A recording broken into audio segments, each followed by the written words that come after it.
जय हिंद प्यारे बच्चों, कैसे हैं आप सभी। मैं आपका अपना गुरु अमरेंद्र श्रीवास्तव आप सभी का खान ग्लोबल में स्वागत करता हूं। उम्मीद करता हूं सारे बच्चे मस्त होंगे, बढ़िया पढ़ाई चल रही होगी, जानदार शानदार लाजवाब।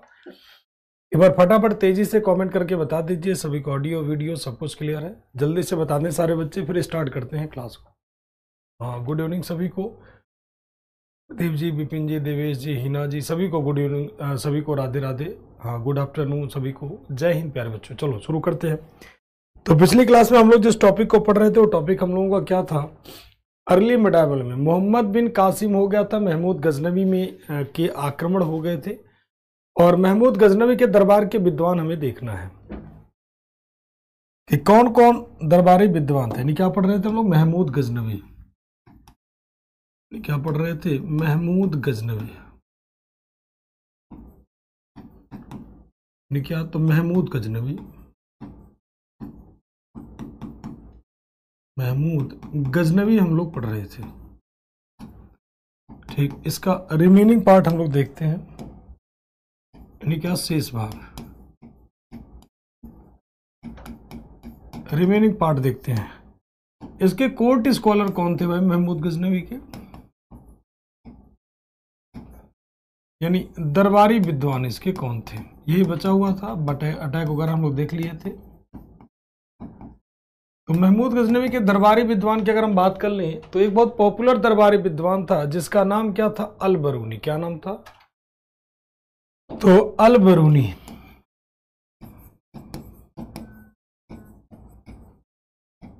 अल बरूनी, महमूद गजनवी का जो दरबारी विद्वान होगा वो कौन होगा? अल बरूनी। अल बरूनी। इसका ओरिजिनल नेम क्या होगा? अबू रेहान मोहम्मद। मतलब इसका रियल नेम क्या होगा? वास्तविक नाम क्या होगा? अबू रेहान मोहम्मद। क्या नाम होगा इसका वास्तविक? तो अबू रेहान मोहम्मद। क्या वास्तविक नाम होगा? अबू रेहान मोहम्मद।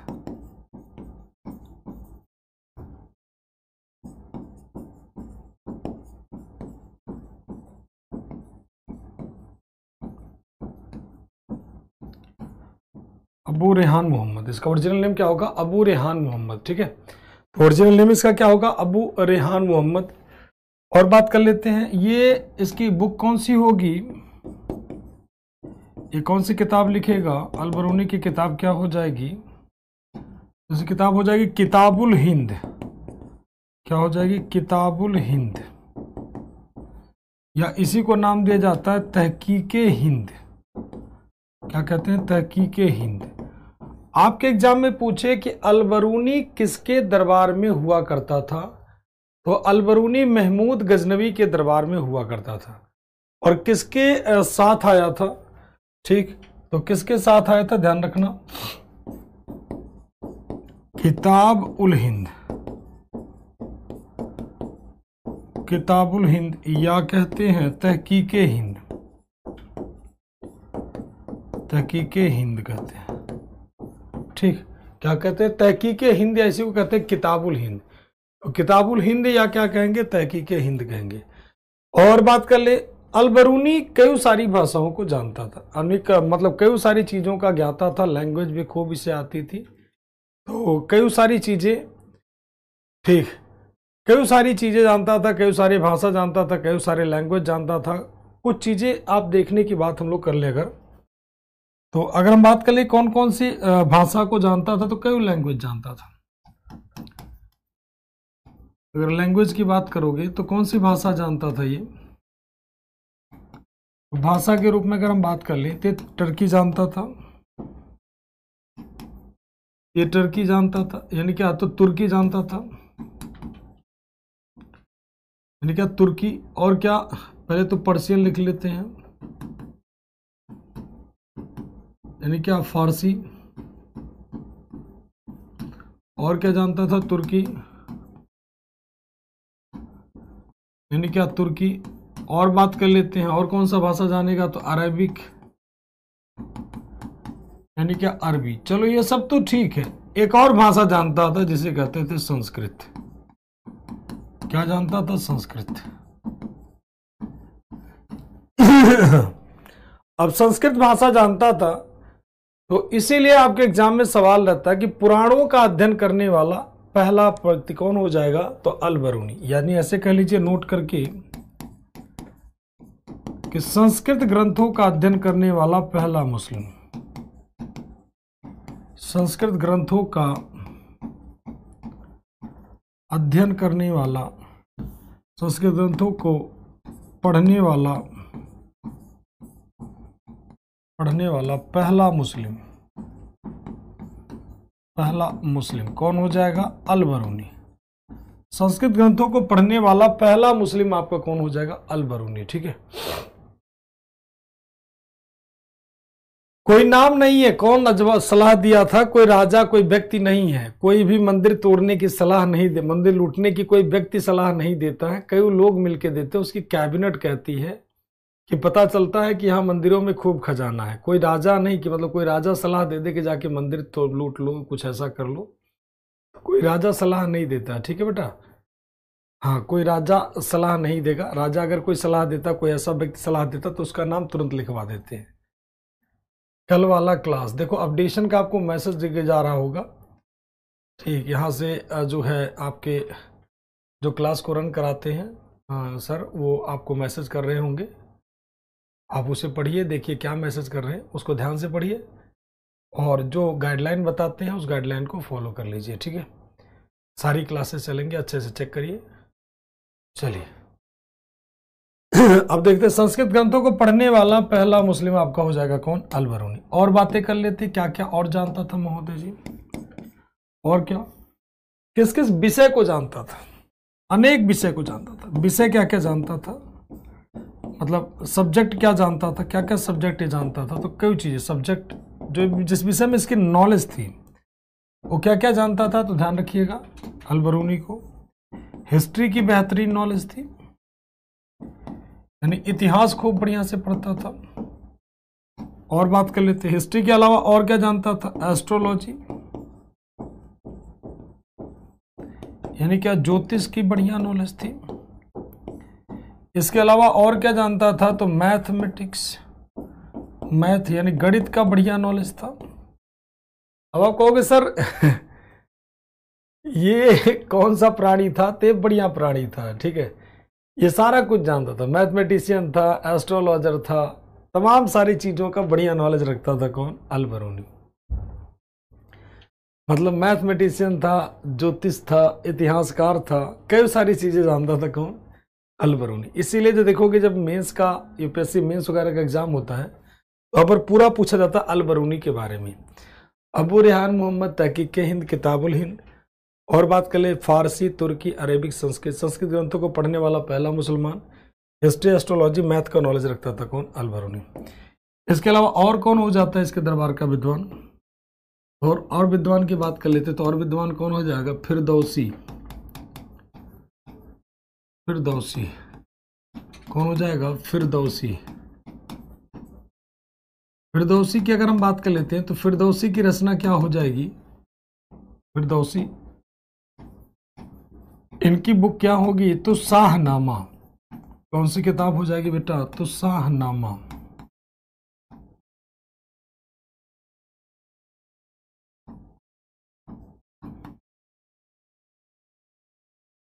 कौन सी किताब हो जाएगी, शाहनामा। फिरदौसी के बाद अगला आ जाते हैं तो कौन हो जाएगा, उत्बी। कौन हो जाएगा, उत्बी। उत्बी की बात अगर हम कर लेते हैं तो उत्बी की, इनकी किताब क्या हो जाएगी, तो इसकी किताब हो जाएगी किताबुल यामिनी। क्या हो जाएगा, किताबुल यामिनी, इसकी किताब हो जाएगी। उसे किताब हो जाएगी किताबुल यामिनी। ये सारे के सारे किसके दरबार के विद्वान हैं, तो महमूद गजनवी के दरबार के विद्वान हैं। ध्यान रखिएगा बेटा, ये किसके दरबार के विद्वान हैं, तो ध्यान रखना ये सब किसके दरबार के विद्वान हो जाएंगे, महमूद गजनवी के दरबार के विद्वान हो जाएंगे। ये फिर से रिवाइज कर रहा हूं, ये किसके दरबार के विद्वान हो जाएंगे, महमूद गजनवी के दरबार के विद्वान हो जाएंगे। किसके, तो महमूद गजनवी के। ठीक है, इसके अलावा एक और व्यक्ति हो जाता है बैहाकी। एक और बात कर लेते हैं, बैहाकी, एक और विद्वान हो जाता है बैहाकी, तारीख सुबुक्तगीन। बैहाकी भी इसी के दरबार का विद्वान होता है।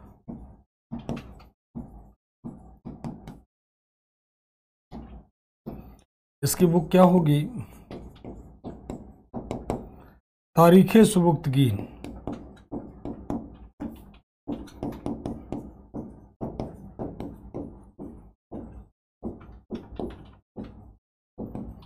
तारीख ए सुबुक्तगी।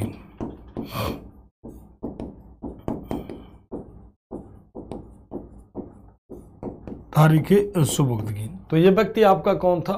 महमूद गजनवी। ये हो जाएगा आपको कौन? महमूद गजनवी। क्लियर है सभी का? गजनी, गोरी और कौन हो गए? कासिम, अरे गजनी मोहम्मद बिन कासिम हो गया और महमूद गजनवी हो गया। इसके बाद अगला जो अटैकर आता, तीसरा और आखिरी अटैकर, आखिरी क्या बढ़िया वाला अटैकर कह लीजिए, मोहम्मद गोरी। हो जाएगा मोहम्मद गोरी, हो जाएगा मोहम्मद गोरी। मोहम्मद गोरी की अगर हम बात कर लेते हैं तो ये कहां से बिलोंग करता था? तो गोर प्रोविंस अफगानिस्तान। कहां पे? तो कहां से बिलोंग करता था? बिलोंग्स टू गोर अफगानिस्तान। गोर अफगानिस्तान।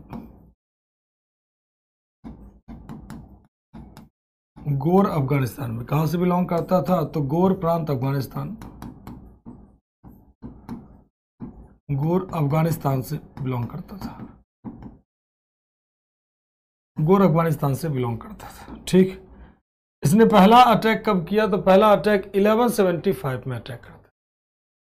चलिए, क्लियर है ना सभी का? एक बार बता दीजिए, सभी का क्लियर है ना?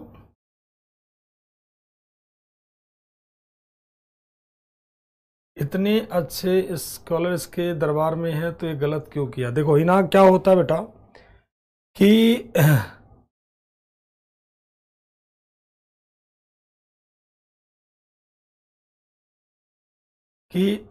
कोई भी दरबार में क्वेश्चन क्या था? हाँ, गलत क्यों करता था? गलत कट्टर होने का रीजन एक ही नहीं होता है। किसी व्यक्ति के नेचर को अगर बदलने का प्रयास करते तो बदल नहीं सकता। जैसे मान लीजिए कुछ लोग दूसरे के अंदर सिर्फ बुराई ढूंढते हैं, सिंपल सा बात है, बुराई ढूंढते, तो जीवन में वो बुराई ही ढूंढते हैं, फिर वो अपने एटीट्यूड को चेंज नहीं करते हैं और वो एटीट्यूड उनके पतन का कारण बनती है। कहते हैं ना, जो एटीट्यूड आपको बहुत ज्यादा नुकसान दे उस एटीट्यूड को बदल लेना। कुछ लोगों की एटीट्यूड ही होती है दूसरे की बुराई करना। आप अपने अगल बगल में ही देख लीजिएगा, दो चार लोग ऐसे मिल जाएंगे जो केवल आपकी बुराई ही करेंगे, केवल आप लोगों की बुराई करेंगे। आप खुद ही देख लीजिएगा। तो जरूरी नहीं कि राजा उनकी सुने। भाई कहीं ना कहीं महमूद गजनवी भी अपने आप में बादशाह था तो किसी की बात सुनता नहीं था। ठीक, जैसे दो चीजें होती है, हम किसी के अंदर अच्छी बातें ढूंढने का प्रयास करते हैं, अच्छी बातें मिलती है तो ठीक है, नहीं मिलती है तो राम राम। ठीक, तो मैटर करता आप क्या ढूंढते हो, आप किसी के अंदर क्या ढूंढते हो। अगर अच्छाई आप ढूंढोगे देन आप अच्छा ही पाओगे, अगर खराब ढूंढोगे तो खराब। आप अपने अगल बगल में छोड़ दो, अपने घर में देख लो, घर में हो सकता है आपके घर का एनवायरनमेंट बहुत बढ़िया है, लेकिन आपके अगल बगल में जो अटीदार पटीदार होंगे या कोई और होगा, वो देखो आपके सिर्फ बुराई में लगा होगा कि अरे यार डिफेंस की तैयारी कर रहा है, सेना में चला जाएगा, वर्दी पा जाएगा, कैसे पा रहा है। उनका बेटा नालायक है, कोई दिक्कत नहीं, अपने बेटे पे काम नहीं करेंगे, अपने बच्चे या बच्ची पे काम नहीं करेंगे। उसको पढ़ाई लिखाई में कोई रुचि नहीं है, उसको पढ़ाई लिखाई में कोई रुचि नहीं, अपने बच्चे को ध्यान नहीं देंगे कि उनका बच्चा बेकार हो रहा है, उस पर काम करें। वो उस पर काम ना करके वो आपके पीछे लगे रहेंगे कि आप कैसे आगे प्रोग्रेस कर रहे हो, आप कैसे आगे प्रोग्रेस कर रहे हो, आप कैसे डिफेंस की तैयारी के बारे में सोच रहे हो, आप कैसे डिफेंस की तैयारी कर रहे हो, वो आपके बारे में सोचेंगे। ये मैटर करता है। वो उन्हें इस मतलब से नहीं, अगर वो जितना आप पे ध्यान देते हैं, आपकी बुराई करने में ध्यान देते हैं, अगर वो अपने बच्चे पर उतना ध्यान दे तो उनका बच्चा भी अच्छा कर जाएगा। लेकिन वो अपने बच्चे पे ध्यान नहीं देते, फिर बच्चे गलत रास्ता पकड़ लेते हैं। तो जब गलत रास्ता पकड़ते हैं तो माँ बाप परेशान होते हैं, समझाने का प्रयास करते हैं। आप लोग लकी हो कि जो भी आपको पढ़ा रहा, मदर फादर ब्रदर भाई, या खुद से मेहनत करके, खुद से मजदूरी करके, या खुद से ट्यूशन पढ़ा के, कैसे भी करके पढ़ रहे हो, यू आर लकी। आप लकी हो। आप में से बहुत सारे बच्चे वर्किंग भी होंगे। ठीक, मैंने बोला ना, बहुत सारे ऐसे लोग होंगे, बहुत सारे लोग ऐसे होंगे, वो खाली भड़काने का ही काम, उनका काम ही है वही। कि वो आपको इस तरह से आपके घर वालों को, आपके पेरेंट्स को, मान लीजिए कोई बच्चा गया एक बार एसएसबी दिया, रिटर्न क्वालिफाई हुआ, नहीं हुआ मान लीजिए एक आध बार, कोई ना कोई मिस्टेक होगी, तो बच्चा अपनी गलती को मानता है, वो अपनी गलती को ढूंढता है। बच्चा क्या करता है, जो बच्चा अच्छा होता है वो ढूंढता है अपनी मिस्टेक की, हमने कहाँ कहाँ मिस्टेक किया, हमें उस सेक्टर पे काम करना। वो तो बच्चा अपनी मेहनत पे लगा होता है कि भाई चलो पिछली बार मैंने एग्जाम दिया था एनडीए का, सीडीएस का, सीएपीएफ का, जो भी, मेरा नहीं हुआ। अगर नहीं हुआ तो बच्चा क्या करेगा, वो काम करेगा कि भाई हमारा क्यों नहीं हुआ। उसके मन में एक सवाल आएगा डेफिनेटली कि भाई क्यों नहीं सिलेक्शन हुआ। तो बच्चे की या तो तैयारी नहीं हुई होगी ढंग से, या कुछ ऐसा पोर्शन हुआ होगा, या कभी कभी देखोगे बच्चा खूब अच्छा पढ़ा लिखा होता है, बढ़िया नॉलेज भी होती है 1 क्लास की, लेकिन जब वो एग्जाम में जाता है तो परेशान हो जाता है, और अच्छा आता हुआ क्वेश्चन क्या कर देता है, गलत कर देता है। कभी कभी बच्चा सब जानता है लेकिन स्पीड मेंटेन नहीं होती। मतलब सारे चीजें होने चाहिए, ब्रेन भी बढ़िया चलना, एग्जाम का मतलब ही क्या होता है, ब्रेन भी बढ़िया चलना चाहिए, स्पीड भी बढ़िया चलना चाहिए, और करेक्ट आंसर भी बढ़िया होना चाहिए। अगर एक भी मिस्टेक हुई देन बाहर निकालने की संभावना तुरंत बनी रहती है। हम ही लोग हैं, देखो टीचर क्या होता है, टीचर जो होता है उसका सब कुछ चलता है, हाथ भी चलता है, मुख भी चलता है, ब्रेन भी चलता है। आपके गुरु का क्या होता है, सब कुछ चलाया जाता है कि भाई देखो हाथ लगातार चलते रहना चाहिए, मुख से लगातार आवाज आते रहना चाहिए। अगर हम 5 मिनट मौन हो जाएंगे तो अभी आप लोगों का सर आवाज नहीं आ रही, सर आवाज नहीं आ रही, कुछ तो बोलो सर, क्या हुआ, तबीयत नहीं ठीक है। आप ही लोग हमारे शुभचिंतक ही हो। किसी दिन अगर हेल्थ इशू रहता है फिर भी मैं क्लास कैंसिल नहीं करता। मेरे साथ एक बहुत अच्छी आदत है कि बहुत रेयर तो मैं रेयर क्लास कैंसिल के बारे में सोचता हूँ। मैं लगभग क्लास नहीं के बराबर कैंसिल करता हूँ, बहुत कम, मतलब रेयरतम ऑफ रेयर क्लास कैंसिल होती मेरी। मैं रेगुलर क्लास लेता हूँ क्योंकि बच्चों का फ्यूचर जुड़ा होता है। मैं ये मानता हूँ मेरी एक छुट्टी से कितने बच्चों का लॉस होगा, इस बात को ध्यान में हमेशा रखता हूँ। तो कभी अगर हेल्थ इशू रहता है फिर भी देखोगे पढ़ाऊँ तो आप ही लोग कहीं ना कहीं जान जाते हो, सीधे कहते हो गुरुजी क्या हुआ, तबीयत ठीक नहीं है क्या आपकी, आप ही लोग कहते हो क्योंकि आप लोग जानते हो, डेली देख रहे हो। हाँ तो बिल्कुल, तो इन सब चीजों को ज्यादा ध्यान में, हाँ बिल्कुल, एक डिफेंस के बच्चे को सर्वगुण संपन्न होना बेहद जरूरी होता है। कोशिश करना चाहिए, कोई हो नहीं पाता लेकिन कोशिश करना चाहिए। एनर्जी मेरा एनर्जी आवे, अरे यार नाम तो तुम्हारा विक्रम राठौर है, और विक्रम राठौर देखोगे कितना खतरनाक था, वो तो हम लोगों को भी पार कर जाए। ठीक, नाम आपने अपना, अगर आपका नाम ही है विक्रम राठौर तो अच्छी बात है। चलिए आगे आते हैं, फटाफट ध्यान देते हैं। ठीक है, चलिए दिल से सल्यूट गुरुजी। अब आते हैं, इसके बाद आता है कौन महोदय, मोहम्मद गोरी, अफगानिस्तान के गोर प्रांत से आता है। ठीक है, गोर प्रांत से आने के कारण इसे गोरी कहा जाता है। कहीं लिखा होता है गौरी, गौरी, ठीक है कोई दिक्कत नहीं, वो लिख सकते हैं, क्योंकि पर्शियन ट्रांसलेशन लिया जाता है, पर्शियन भाषा में लिखा हो तो उसका ट्रांसलेट किया जाता है। तो अफगानिस्तान के गोर प्रांत से आने के कारण इसे नाम क्या दिया गया, गौरी। और बात कर लेते हैं, इसका ओरिजिनल नेम क्या है महोदय जी का, इसका ओरिजिनल नेम क्या होगा,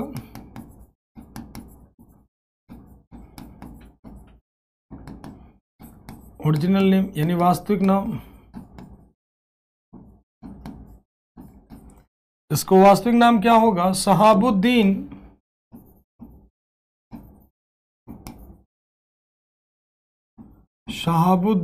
मोहम्मद बिन साम।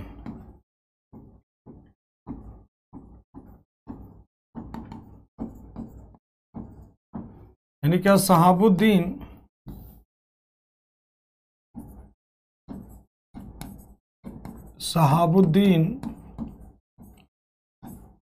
मोहम्मद बिन साम।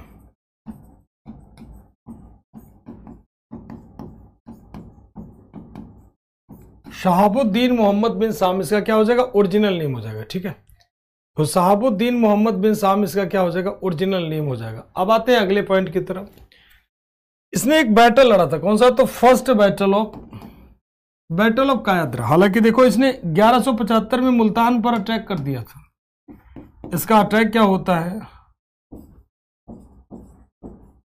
Attack on Multan.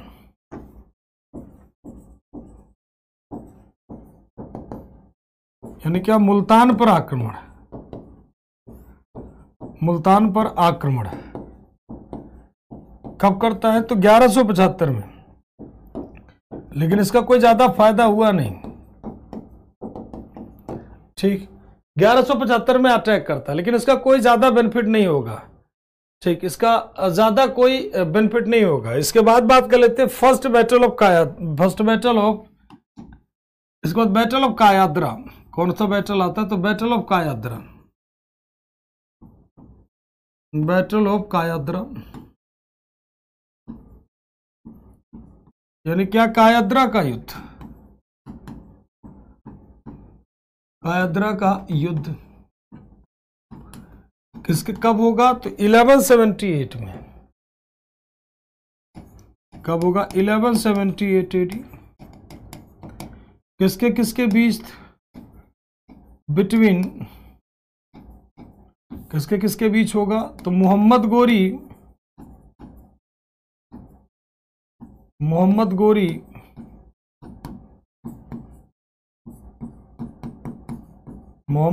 Versus Bhimdev second and Nike Devi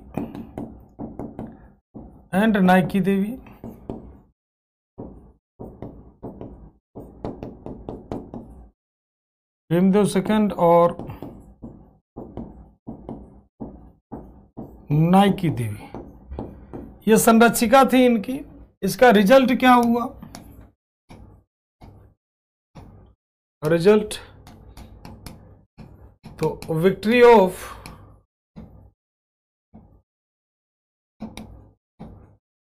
Bhimdev second and Nike Devi. Bhimdev second और नाइकी देवी इसमें क्या हो जाते हैं? विजेता हो जाते हैं। तो भीमदेव सेकंड और नाइकी देवी क्या हो जाते हैं इसमें? ठीक, विजेता हो जाते हैं। मुल्तान कहाँ है? कौन बताएगा मुल्तान कहाँ है? मुल्तान पाकिस्तान, मुल्तान का सुल्तान। मुल्तान कहाँ है? तो पाकिस्तान। सारे मेरे चेलों बेइज्जती करवा दोगे यार ऐसे छोटे छोटे शब्द पूछ के। कहां पर है? पाकिस्तान। डन। मुल्तान कहाँ है? भारत में कोई मुल्तान शहर का नाम है? नहीं ना, तो बगल में पाकिस्तान। आगे आ जाते हैं। कायाद्रा के युद्ध में देखो, भीमदेव प्रथम किस शासक के समय थे? भीमदेव प्रथम किस शासक के समय थे? तो भीमदेव फर्स्ट किस शासक के समय थे? बताएं कमेंट करके। भीमदेव प्रथम किस राजा के समय थे? भीमदेव प्रथम किस राजा? महमूद गजनवी। आंसर आ गया, महमूद गजनवी के टाइम पे थे। महमूद गजनवी ने उन्हें हराया था। ठीक, और ये हो जाते हैं कौन? भीमदेव सेकंड। भीमदेव सेकंड क्या करते हैं? इनको भीमदेव सेकंड और नाइकी देव मिलकर के मोहम्मद गोरी को हराते हैं। और जब तक मोहम्मद गोरी जिंदा था कभी गुजरात वापस नहीं गया। बहुत बढ़िया मोहम्मद नईम, अनूप बहुत बढ़िया, सूरज, विनोद, सभी का आंसर बहुत बढ़िया। अरे मेरे चेलों, अगला first battle of Tarain. First battle of Tarain, Tarain का प्रथम युद्ध। तराइन का प्रथम युद्ध। अच्छा आप लोग बताओ, पृथ्वीराज चौहान की बेगम साहिबा का नाम क्या था? पृथ्वीराज चौहान की बीवी का नाम क्या था? मूवी देख ली हो ना पृथ्वीराज चौहान वाली, तो बताओ। Second battle of Tarain. अभी प्यारी वाली कहानी सुनाते हैं आप लोगों को, मस्त वाली।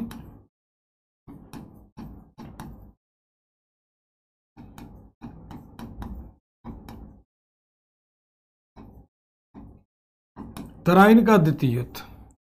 तराइन का प्रथम युद्ध कब हुआ? तो 1191, 1191। किसके किसके बीच? तो भीमदेव प्रथम, अरे किसके किसके बीच? पृथ्वीराज मोहम्मद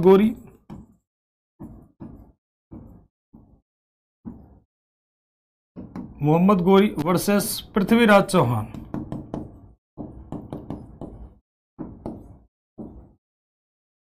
वर्सेस पृथ्वीराज चौहान जी।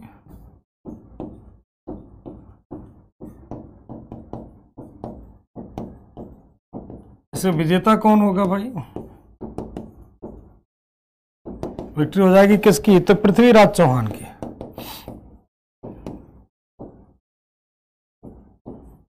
विजेता कौन हो जाएंगे? पृथ्वीराज चौहान। चलिए बहुत बढ़िया, एक आंसर आ गया। सुधीर जी कह रहे संयोगिता, केजीएस यूजर, बहुत बढ़िया। अनंत, वैशाली, हाँ, सूरज, जो प्रतीक, विशाल, विश्वास, बहुत बढ़िया, सभी का answer. Pankaj very good. Akhil, Jaichand की बेटी, ये सवाल आंसर नहीं होगा जलालुद्दीन अब्बास जी, नाम बताना होता है, जयचंद की बेटी नहीं, जयचंद की ही तो बेटी होगी। ठीक, बहुत बढ़िया। राणा बहुत बढ़िया। आशुतोष, सुमित, सभी का आंसर बहुत बढ़िया। ऋषिता, विनोद, निखिल, बहुत बढ़िया, सभी का आंसर। ठीक, अब देखो तराइन का सेकेंड युद्ध कब हुआ? 1192, 1192 में। किसके किसके बीच? तो मोहम्मद गोरी, ये भी सेम वही होगा, मोहम्मद गोरी वर्सेस पृथ्वीराज चौहान।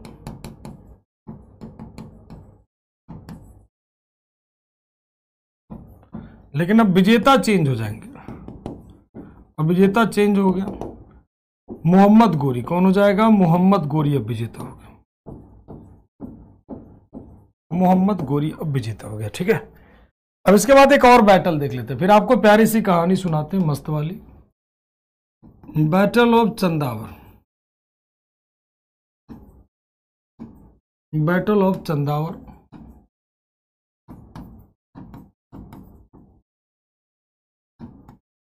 यानी क्या? चंदावर का युद्ध। ये कब हुआ? तो 1194, 1194, जयचंद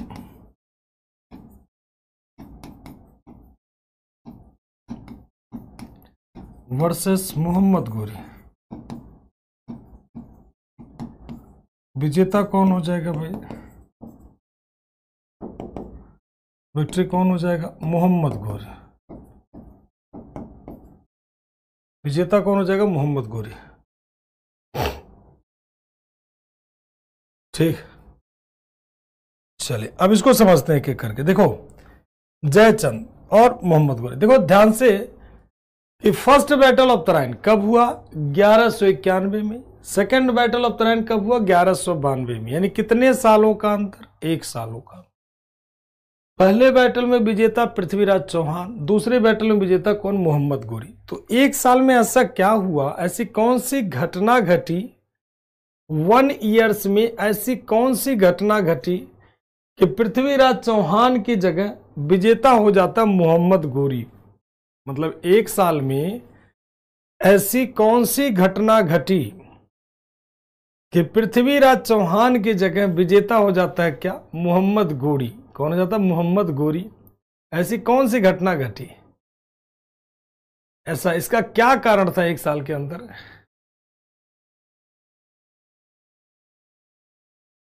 बताएं, ऐसी कौन सी घटना घटी कि 1 साल के अंदर पृथ्वीराज चौहान की जगह विजेता हो जाता है मोहम्मद गोरी? चलिए तो देखते हैं, स्टार्ट करते हैं कहानी भाई। एक प्यारी सी कहानी, ध्यान से रहेगा। मेरा उद्देश्य किसी की भावना को ठेस पहुंचाना नहीं है। एक बड़ी पॉपुलर किताब है पृथ्वीराज रासो, नाम सुना है ना? और पृथ्वीराज रासो किताब है किसका? चंद्रवरदाई का। किसकी किताब है? चंद्रवरदाई। उसके अनुसार हम आपको कहानी सुना रहे हैं। इन सबका जो कारण माना जाता है वो कई सारे रीजन में। एक प्यारी सी कहानी सुनाते हैं आपको। ये देखिए, ये हो गए, मान लीजिए यहां पर एक प्लेस हो गया, एक होगी प्यारी सी सुंदर सी कौन? संयोगिता। जस्ट एक एग्जांपल लेके आपको समझाते हैं बढ़िया सा। ये हो गए मान लीजिए संयोगिता। कौन हो गई? संयोगिता। मान लीजिए संयोगिता हो गई। ठीक, अब इसे सुंदर बनवाने की कोशिश मत करना, ध्यान रखना। ठीक, अब मान लीजिए ठंडी है, कैप वगैरह लगा दे रहे संयुक्ता जी को।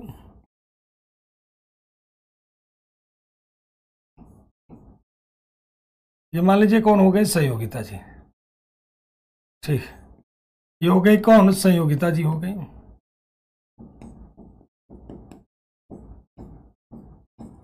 ठीक, अभी मान लीजिए संयोगिता जी हो गई, और ये जो प्लेस है, ये प्लेस हो गए कहां पर? कन्नौज। इधर हो गए मान लीजिए कौन? पृथ्वीराज चौहान जी। कौन हो गए? पृथ्वीराज चौहान जी। मैंने आपको पहले ही बोल दिया, हमारा उद्देश्य किसी की भावना को ठेस पहुंचाना नहीं है। ये हो गए कौन? पृथ्वीराज चौहान जी हो गए, महान पृथ्वीराज चौहान जी कह सकते हो आप, ग्रेट। ठीक, ये मान लीजिए कौन हो गए? पृथ्वीराज चौहान जी। प्यारी सी कहानी आपको सुना रहे हैं। ठीक, बढ़िया है, ध्यान से सुनना सारे बच्चे।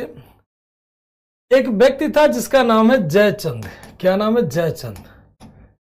जयचंद की एक पुत्री थी जिनका नाम था क्या? संयोगिता। क्या नाम था? संयोगिता।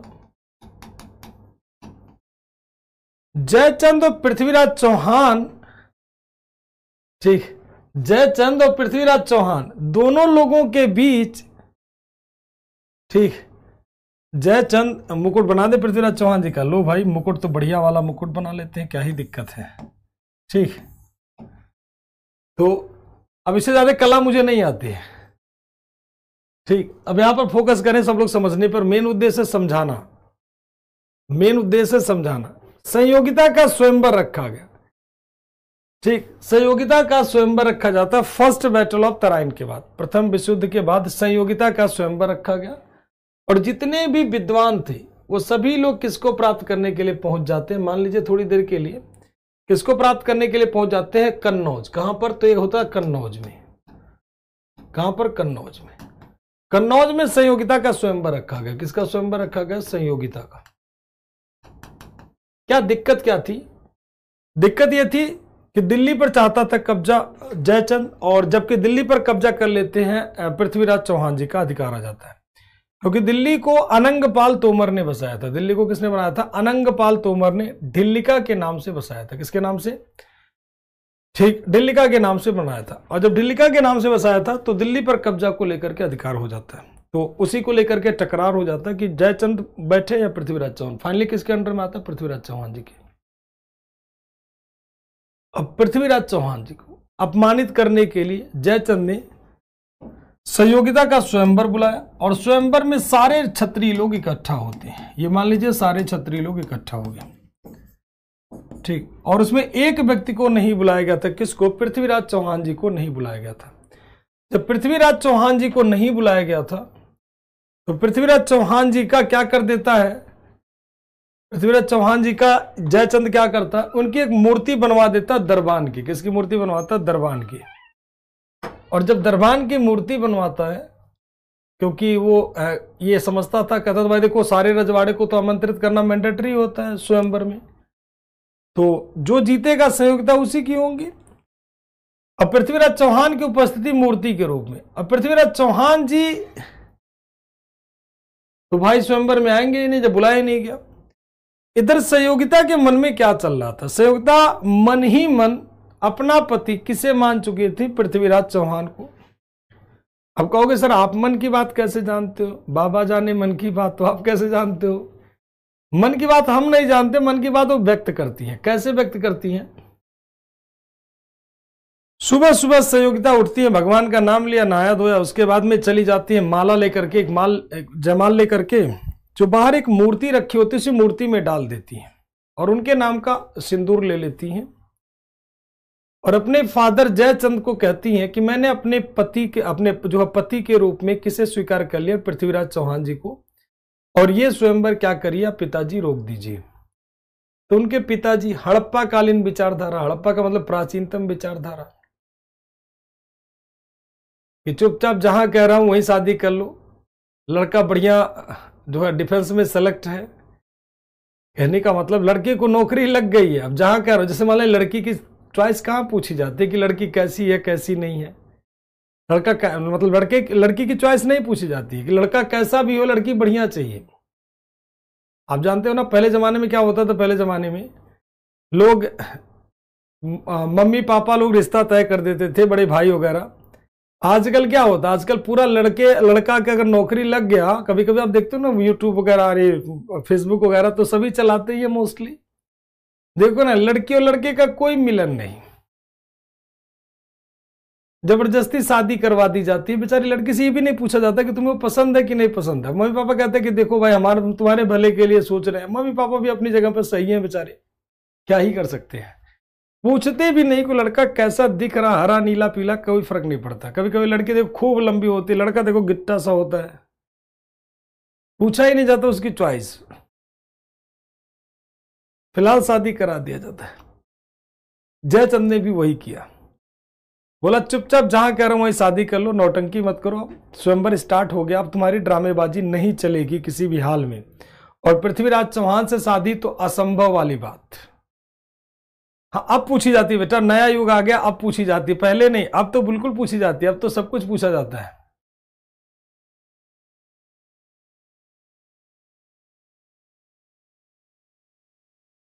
हाँ, अब तो बिल्कुल, अब तो बस सब कुछ पूछा जाता है, अब तो सब कुछ, पहले नहीं, पहले की बात मैं बता रहा हूं।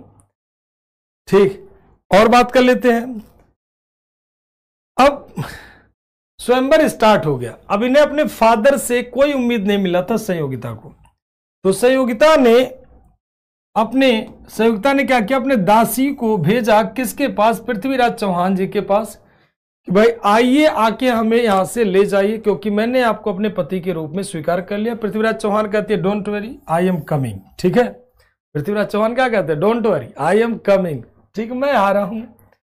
पृथ्वीराज चौहान जी पहुंच जाते हैं, और जब स्वयंवर में पहुंचते हैं पृथ्वीराज चौहान जी, तो उनकी दरबान की मूर्ति वगैरह ये हटवा देता है जयचंद, सब कुछ कर देता है। और पृथ्वीराज चौहान पहुंच गए, जब पहुंचे अंदर, उनका भव्य स्वागत किया गया, भव्य स्वागत किया। लेकिन रात में अवसर पाकर के पृथ्वीराज चौहान का टारगेट तो संयोगिता थी, रात में अवसर पाकर के पृथ्वीराज चौहान संयोगिता को लेकर के क्या हो जाते, 9+2 क्या हो गए, 11 हो गए।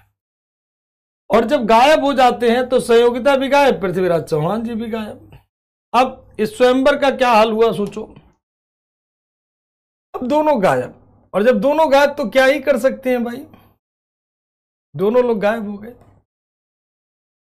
अब इसमें सबसे ज्यादा बेइज्जती किसकी हुई, तो जयचंद की। अब इस कहानी को सुनाने का कारण क्या था, पृथ्वीराज चौहान कहते मैं अपनी जगह पर सही हूं, क्योंकि उन्होंने मुझे अपना पति मान लिया है, तो अपनी पत्नी का कोई स्वयंवर तो कराता नहीं है।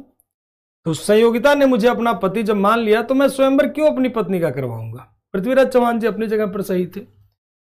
अब इसमें क्या है, सारा का सारा मिस्टेक बताना पृथ्वीराज चौहान की, इस कहानी को सुनाने का मतलब। पहला, सबसे पहली मिस्टेक पृथ्वीराज चौहान जी की, ध्यान रखिएगा,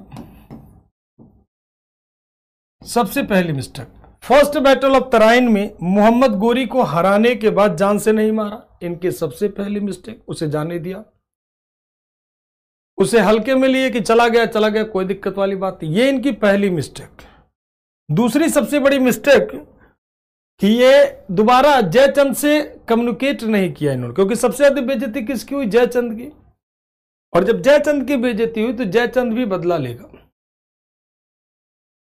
जयचंद भी क्या होता, बदला लेगा, क्योंकि बेइज्जती हुई। तो बैकडोर से सपोर्ट किसका करने लगा, बैकडोर से, ओपन सपोर्ट नहीं कर रहा था, बैकडोर से किसका सपोर्ट करने लगा, ध्यान रखिएगा, मोहम्मद गोरी का। किसका सपोर्ट करता, मोहम्मद गोरी का, ठीक। और फर्स्ट बैटल ऑफ तराइन में जो पृथ्वीराज चौहान जी के साथ बहुत सारे राजपूत सरदार लोग थे, इसमें सारे सरदार पृथ्वीराज चौहान के अगेंस्ट हो गए इनडायरेक्ट रूप से। और पृथ्वीराज चौहान, क्योंकि सबसे ज्यादा बेइज्जती नहीं सरदारों की हुई, सारे के सारे यहां पर आए स्वयंवर में, और स्वयंवर में ये लोग आए हैं तो वे तो पहले पृथ्वीराज चौहान को भी कहते पहले बेटी से मन की बात जान लेते, तब करते स्वयंवर, क्या जरूरत थी बेइज्जती कराने की, पहला कारण।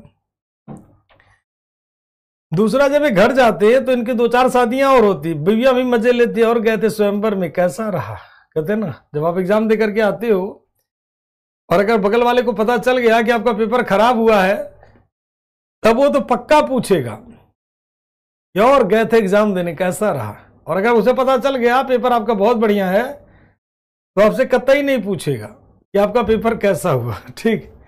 तो उसे अगर पता चले खराब हुआ तो पक्का पूछेगा, किसी के थ्रू पता चल जाए उसका पेपर बहुत खराब हुआ, बच्चा गया था देने, तो पड़ोसी जरूर पूछेगा और कैसा गया था पेपर। तो यही हाल है, थे बीवियां भी खूब मजा लेती हैं। फिलहाल जो भी हो, तो ये लोग भी बैकडोर से सपोर्ट करने लगते हैं, किसके, पृथ्वीराज चौहान जी का, अरे मोहम्मद गोरी का। अब इन दोनों लोगों में जब बैटल हुआ फाइनली, और तीसरा जो सबसे महत्वपूर्ण मिस्टेक क्या था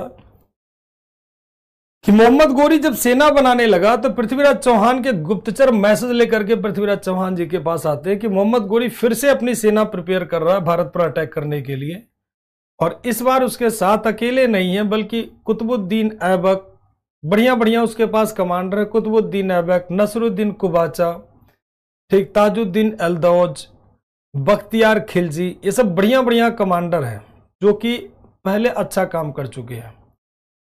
पृथ्वीराज चौहान जी ने कहा कोई बात नहीं, पिछली बार हरा दिया तो इस बार भी हरा दूंगा। ओवर कॉन्फिडेंस, और ओवर कॉन्फिडेंस ध्यान रखिएगा बड़े बड़े को चूर कर देता है। कॉन्फिडेंस होना बहुत मैंडेटरी होता है, लेकिन ओवर कॉन्फिडेंस हमेशा नुकसान करती है। यहां पर पृथ्वीराज चौहान जी ओवर कॉन्फिडेंस हुए। अगर आपने पिछली बार, इस बार पिछली, मान लीजिए आपने पिछली बार रिटर्न क्वालिफाई कर लिया था तो ये जरूरी नहीं कि इस बार भी कर पाओ। जो बच्चा हल्के में लेता है कि पिछली बार रिटर्न कर लिया था इस बार भी हो गया, वो सबसे बड़ा मूर्ख होता है। और जो स्मार्ट बच्चा होता है वो कहता है कोई बार नहीं, पिछली बार लिया था ना इतने नंबर से, इस बार और मारूंगा, बढ़िया स्कोर करूंगा। वो हल्के में नहीं रहता, कभी एग्जाम को हल्का नहीं लेता है, और जो हल्का लेता है वो हमेशा नुकसान उसका होता है। ठीक,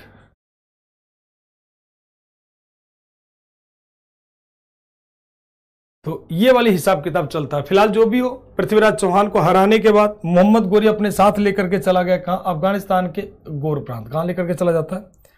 अफगानिस्तान के गोर प्रांत लेकर के चला जाता है।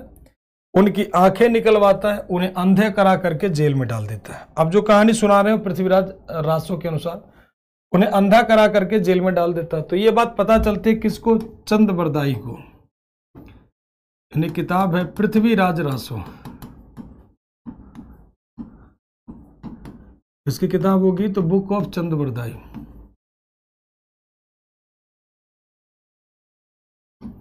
इसकी किताब होगी पृथ्वीराज रासो।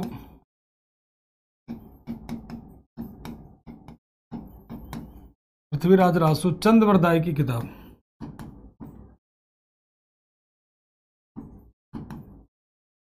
चंद बरदाई की किताब। इसके अनुसार उन्हें हराने के बाद अफगानिस्तान के गोर प्रांत लेकर के चला गया और उनकी आंखें निकलवा के पृथ्वीराज चौहान जी को अंधा करा देता है और जेल में डाल देता है। उन्हें डेली टॉर्चर करता, बहुत परेशान करता है। ये बात पता चलती है चंद को। चंद पहुंच जाते हैं कहां पर? पृथ्वीराज चौहान के दरबारी कवि माने जाते हैं, तो उनके दरबार में पहुंच जाते हैं किसके? मोहम्मद गोरी के, और कहते हैं कि मेरी बचपन से एक ख्वाहिश है कि मैं पृथ्वीराज चौहान से मिलना चाहता हूं। और वो कहते हैं कि वो एक साथ 7 घड़ी पर निशाना बना सकते हैं। तो बोला उन्हें मैंने अंधा करा दी, करे तब भी वो कर सकते हैं। बोले ठीक है भाई, अगर वो एक साथ 7 घड़ा फोड़ सकते हैं तो मैं भी वो दृश्य देखना चाहूंगा। तो यहां पर खड़े हो गए, यहां पर रख दिया गया 7 घड़ा। इधर हो गए पृथ्वीराज चौहान जी, और इधर खड़े हो गया कौन? चंद बरदाई जी, और इधर ऊपर खड़ा हो गया कौन? सुल्तान। ऊपर खड़ा हो गया कौन? सुल्तान। रात में ही जयचंद ने, चंद बरदाई जी ने पृथ्वीराज चौहान जी को बता दिया था कि मैं, हालांकि जो है मोहम्मद गोरी को यह बात नहीं पता थी कि पृथ्वीराज चौहान जी साउंड के आधार पर तीर का डायरेक्शन और सब कुछ, लेंथ सब कुछ चेंज कर सकते हैं। वो उसे नहीं पता, मतलब शब्द वेदी बाण भी चला सकते हैं, ये उसे नहीं पता था। और चंद बरदाई जी ने खूब बढ़िया श्लोक मारा। रात को ही प्लान बना लिया कि मैं सुल्तान का लोकेशन दे दूंगा और आप उस डायरेक्शन में उसे गोली मार देना, मतलब उसे तीर मार देना। तो चंद बरदाई ने खूब बढ़िया श्लोक मारा। 4 बांस 24 गज अंगुल अष्ट प्रमाण, ता ऊपर सुल्तान है मत चूके चौहान, मत चूके चौहान। तो इन्होंने क्या किया? अपना टारगेट जो इधर था इधर से इधर कर लिया। 4 बांस 24 गज मतलब एग्जैक्ट लोकेशन दे दिया कि सुल्तान कितनी दूरी पर खड़ा है। तो 4 बांस 24 गज अंगुल अष्ट, 8 अंगुल और अष्ट प्रधान, ता ऊपर, उसके ऊपर खड़ा है सुल्तान, मतलब इतना दूरी है और इसके ऊपर खड़ा है सुल्तान। ता ऊपर सुल्तान है मत चूके चौहान, मतलब यहां से यहां की दूरी 4 बांस 24 गज 8 अंगुल है। अंगुल अष्ट 8 अंगुल है, अंगुल अष्ट प्रधान, ता ऊपर, ऊपर खड़ा है सुल्तान मत चूके चौहान। तो पृथ्वीराज चौहान जी ने नीचे की जगह सीधा ऊपर किया और इसका काम तमाम कर दिया और यहीं पे मर गया ये। ठीक, ये मर गया। और ये चंद बरदाई जी पृथ्वीराज चौहान जी को मार देते हैं और खुद मार लेते हैं वहीं पे चाकू, और वो भी यहीं पे मर जाते हैं। क्यों मर जाते हैं भाई? क्यों चंद्रबरदाई जी पृथ्वीराज चौहान को मार देते हैं और खुद की आत्महत्या कर लेते हैं? तो लेकिन इस कहानी को कई लोग नहीं मानते। अब यहां पर मुद्दा इस बात का आता है कि जब चंद्रबरदाई वहीं पर मर गए, चंद्रबरदाई वहीं पर जब मर गए, तो फिर वो किताब किसने लिखी? फिर वो किताब किसने लिखी? वो किताब किसने लिखी?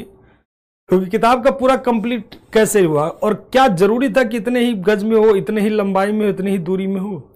तो इस किताब में कई सारे गोलमाल माने जाते हैं। दूसरी बात, इस बात को पूरी तरह 100% प्रमाणिक नहीं मानी जाती है।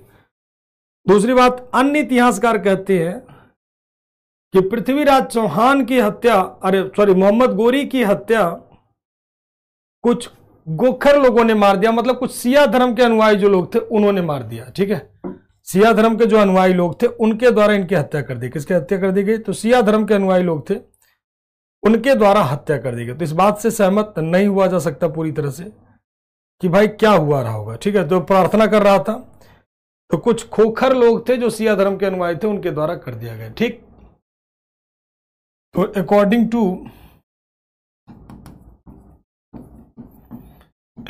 To Prithviraj Raso, Mohammad Ghori was killed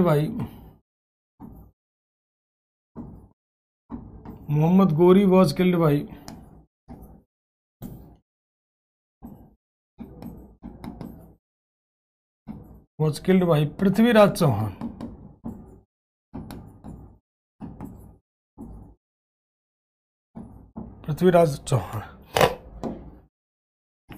मतलब क्या? तो पृथ्वीराज रासो के अनुसार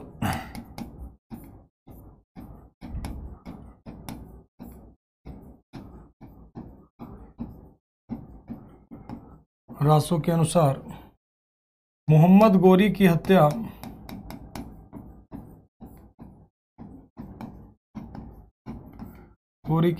पृथ्वीराज चौहान ने किया।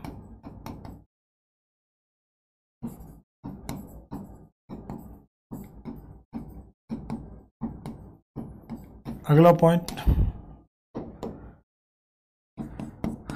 अकॉर्डिंग टू अदर सोर्सेस,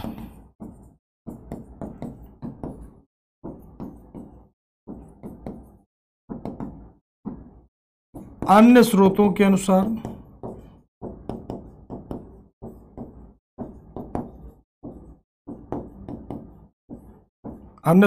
अनुसार Mohammad Ghori was killed by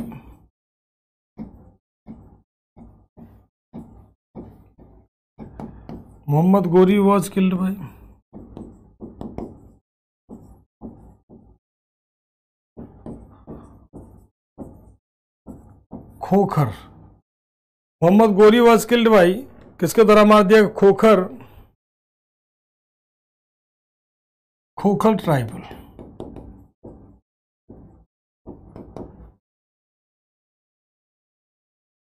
तो मोहम्मद गोरी की हत्या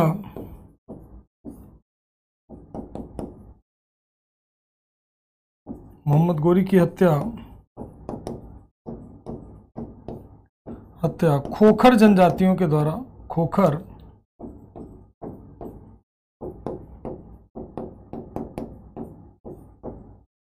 जनजाति द्वारा किया गया।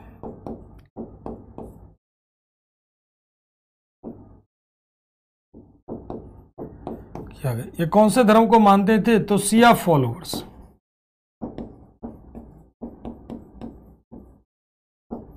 यानी सिया अनुयायी थे ये लोग।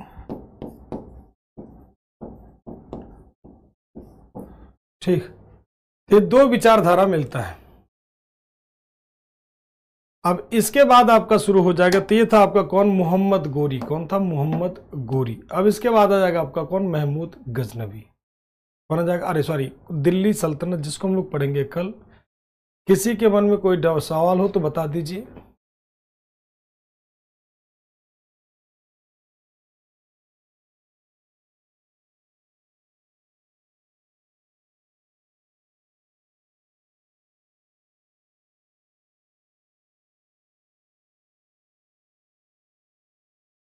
जयचंद को क्यों मारेगा? जयचंद को शब्दवेरी से क्यों मारेगा भाई? मोहम्मद गोरी को मार रहा, जयचंद को क्यों मारेगा? मोहम्मद गोरी की हत्या करा तो जयचंद कहाँ आ गया इसमें? जयचंद कहाँ आ गया? चंदबरदाई है वो, चंदबरदाई है बेटा, जयचंद नहीं चंदबरदाई है। सर मूवी में अलग से, मूवी की कहानी मूवी में छोड़ दो, मूवी में तो सब कुछ बदल जाता है। सर डायलॉग रिपीट कर दीजिए, दोबारा बैक करके देख लेना अनूप। 4 बास 24 गज लिख लो, आपकी इतनी इच्छा है। सर संयोगिता का क्या हुआ? क्या होगा संयोगिता? सही सलामत रहेंगी, संयोगिता का क्या होगा? ठीक, यही तो सस्पेंस है कि आप लोग ढूंढे संयोगिता का क्या हुआ। देखें क्या मिलता है, संयोगिता का क्या हुआ।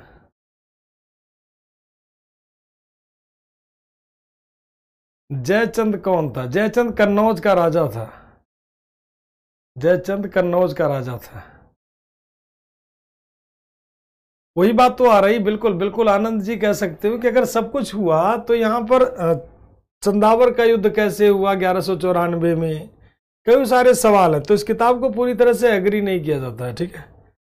तो पृथ्वीराज चौहान जी का जो किताब है ना, ये चंदबरदाई जी का, इस किताब को पूरी तरह से एग्री नहीं हुआ जाता।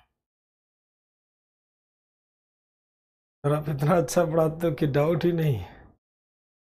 हाँ क्या ही कर सकते हैं। कल मिलते हैं, कुतुब मीनार की बात करते हैं। कुतुब मीनार कैसे बना, क्या हुआ क्या नहीं हुआ।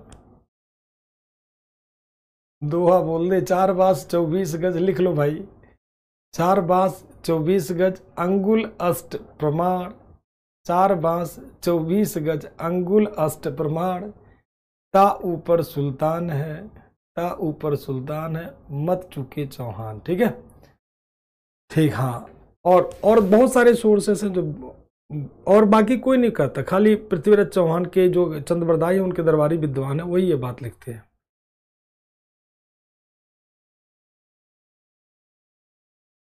सर संयोगिता को सेना के बीच फेंक दिया, ये सही है क्या? ना ना ना ना, ना इतना बड़ा कहाँ से पढ़ते हो भाई? ये सब फालतू बातें बताई जाती है। सर एक वंश में कितना अंतर? कोई अंतर नहीं होता। अगला राजा मार दो, वंश बन जाता, वहीं पे नया वंश शुरू हो जाता है। जैसे राजा मार दिया गया दूसरे खानदान के द्वारा तो नया वंश शुरू हो गया, सिंपल सा बात है। तो झूठी कहानी क्यों पढ़ाया जाता है? क्या ही कर सकते हैं भाई, जो है किताबों में वही पढ़ सकते हैं हम लोग। वही बात तो हमने आपसे कहा कि मरने के बाद चंदबरदाई ने किताब कैसे लिख दिया, यही बात तो हम आप लोगों से कह रहे हैं। तो इस किताब पे क्वेश्चन मार्क है। ये किताब जो है, ये जो पॉइंट है ना, ये किताब, ये क्वेश्चन मार्क है। ये जो पॉइंट यहाँ पे हमने लिखा है ना, ये कई सारे क्वेश्चन मार्क है, ये क्वेश्चन मार्क है। अगर आपको मिलता है कि पृथ्वीराज रासो के अनुसार मोहम्मद गोरी की हत्या किसने की थी, तब आप मार करिएगा पृथ्वीराज चौहान।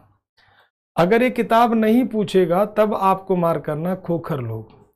फिर से देख लीजिए, अगर आपसे पूछा जाए कि पृथ्वीराज रासो के अनुसार मोहम्मद गोरी की हत्या किसने की थी, तब मार करिएगा पृथ्वीराज रासो के अनुसार, तो हो जाएगा कौन? पृथ्वीराज चौहान जी। नहीं तो आप मार करोगे डायरेक्टली किसको? खोखर लोग। ठीक है, हाँ कल गुलाम वंश कल से शुरू हो जाएगा।